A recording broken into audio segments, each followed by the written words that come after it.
Apa kabar pemirsa? Senang sekali bertemu kembali dengan saya di program Optika Berita Sepekan. Bersama saya Emiria akan menyampaikan sejumlah informasi terkait dengan berita terbaru, yakni Ketua Umum Partai Nasdem Surya Paloh tiba-tiba menetapkan Ketua Umum PKB Muhaimin Iskandar sebagai cawapres Anies, serta Ipong Mukhlisoni optimis Partai Nasdem mendapatkan 2 kursi DPRD di daerah pemilihan 1 Surabaya Sidoarjo. Dan pemirsa, berikut Optik Berita Sepekan.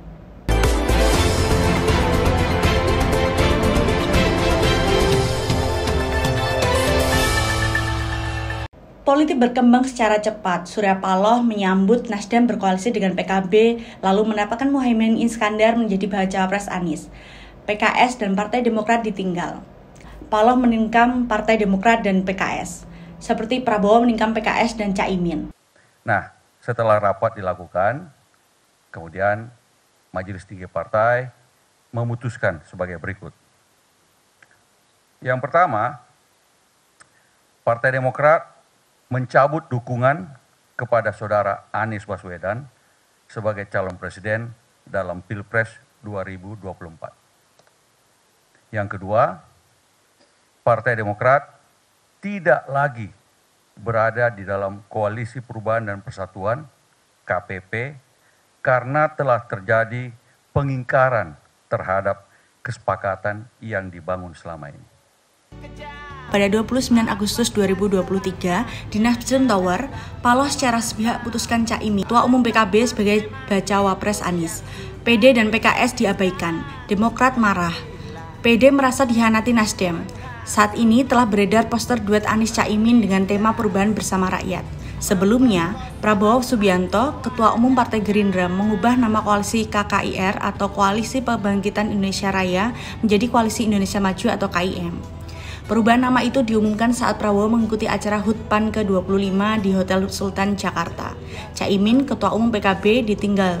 Caimin merasa ngambek, merasa ditikam oleh Prabowo. Padahal koalisi KKIR sudah 1 tahun lebih, sebelum Partai Golkar dan PAN bergabung ke KKIR. Politik saling tikam ini tampaknya tidak berhenti di sini. Saling mungkin menentukan bacawa pres Prabowo dan Ganjar Pranowo juga terjadi saling tikam. Politik memang sangat dinamis, tapi bukan saling tikam begitu. Tim Optika.id melaporkan. Peta politik perebutan kursi DPRD Jatim di Dapil 1 Surabaya dipastikan bakal ketat dalam pemilu 2024. Semua partai politik menurunkan kandidat terbaiknya untuk merebutkan 8 kursi terbaik di DPRD Jawa Timur Dapil 1 Surabaya. Menurut pengamat politik Unesa Mubarok, dari pemilu ke pemilu, di Dapil 1 calegnya adalah politisi yang dianggap unggul oleh partainya. Biasanya di Dapil 1 ini diisi oleh tokoh elit parpol. Tidak mengherankan bila persaingan di Dapil 1 ini sangat ketat.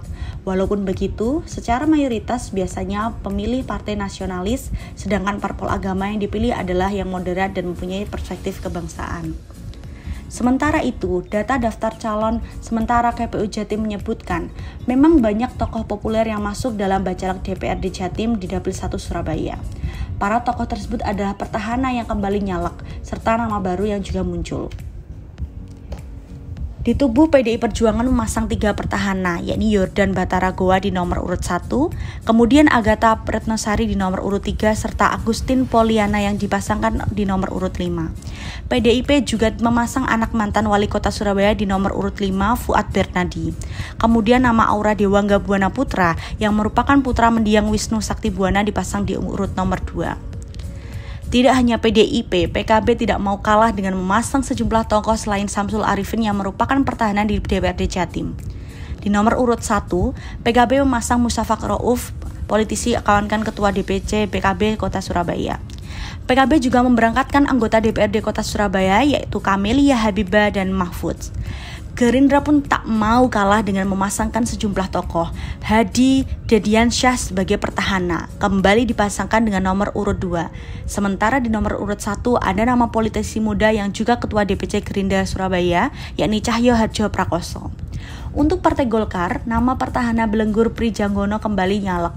Dia menempati urutan pertama, serta PKS kembali memasang Lilik Hendrawati yang merupakan bendahara PKS Jatim.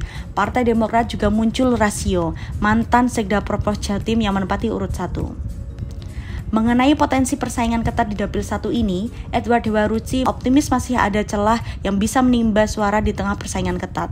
Bahkan PAN menargetkan bisa menaikkan capaian kursi di pemilu 2024. Keberanian PAN untuk membuka diri dan tidak eksklusif lagi seperti dulu yang hanya menerima Muhammadiyah dianggap sudah menjadi modal. Kini siapapun bisa masuk ke PAN, baik dari asal nasional hingga artis. Justru model terbuka ini sangat kecil kemungkinan terjadi pergeseran di kolam yang sama untuk merebutkan kursi di Dapil 1. Sebab menurut Edward Dewa Ruci, caleg PAN sudah membawa modal suara dari masing-masing asalnya. Misalnya, caleg dari Sidogiri akan membawa warna NU. Untuk Dapil 1 Surabaya, tetap mengakui memang persaingan sangat keras. Surabaya didominasi partai nasionalis, sementara kader PAN sedang mencari celah di sela-sela untuk mendulang suara. Beruntung banyak partai yang menganggap PAN bukan saingan berat, sehingga menjadi kesempatan bagi caleg untuk leluasa bekerja. PAN Dapil 1 harus mendapatkan kursi, agar bisa sinkron dan bisa membantu rakyat Surabaya. Banyaknya caleg petahana membuat ruang mendapatkan suara menjadi sempit, sebab kandidat petahana ini sudah memiliki modal dan akses sosial, sehingga mempermudah mendapatkan simpati. Meskipun demikian, kader sudah berkomitmen untuk mendapatkan 80.000 suara untuk PAN. Tim Liputan Optika.id melaporkan.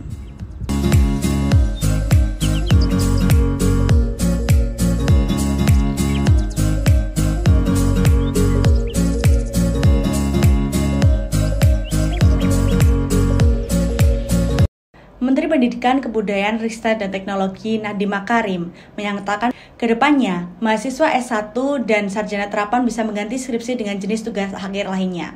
Menanggapi hal tersebut, Rektor Universitas Airlangga menyambut hal tersebut sebagai langkah baru dan alternatif yang baik.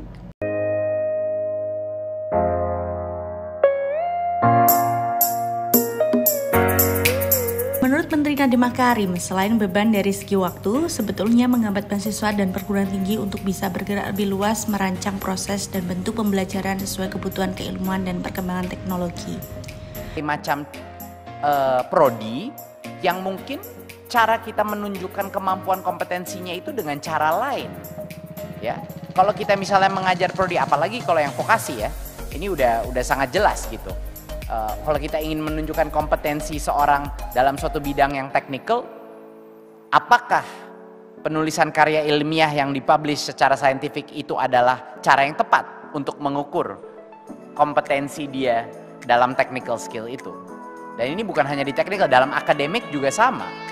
Apakah yang mau kita tes adalah kemampuan misalnya untuk orang yang melakukan konservasi atau prodi dalam konservasi lingkungan, apakah yang mau kita tes itu adalah kemampuan dia menulis suatu skripsi ya secara saintifik, atau yang mau kita tes adalah kemampuan dia mengimplementasi proyek di lapangan.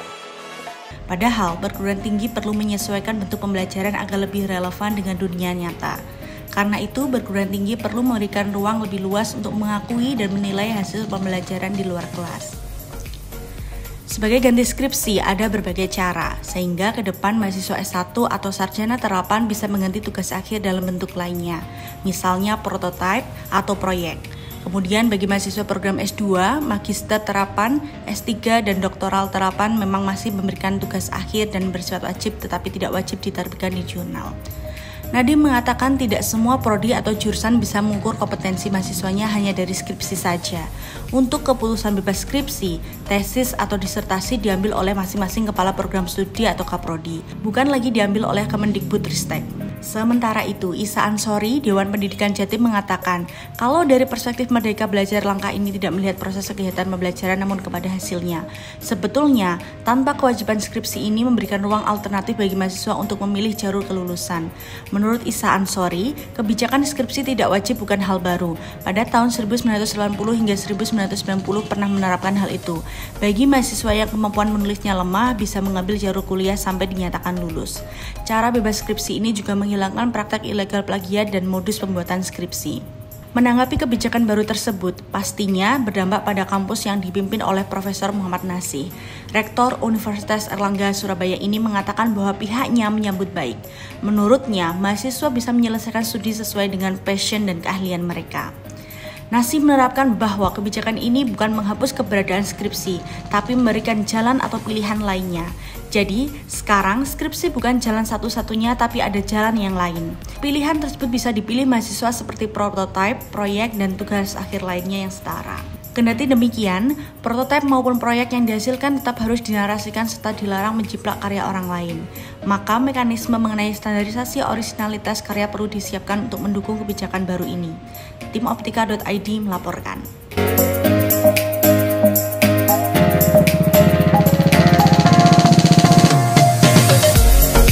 Ipong optimis Partai Nasdem mendapatkan 2 kursi DPR RI dari daerah pilihan 1 Surabaya Sidoarjo. Ipong mengatakan maju dari Dapil 1 merupakan tugas langsung dari Partai Nasdem.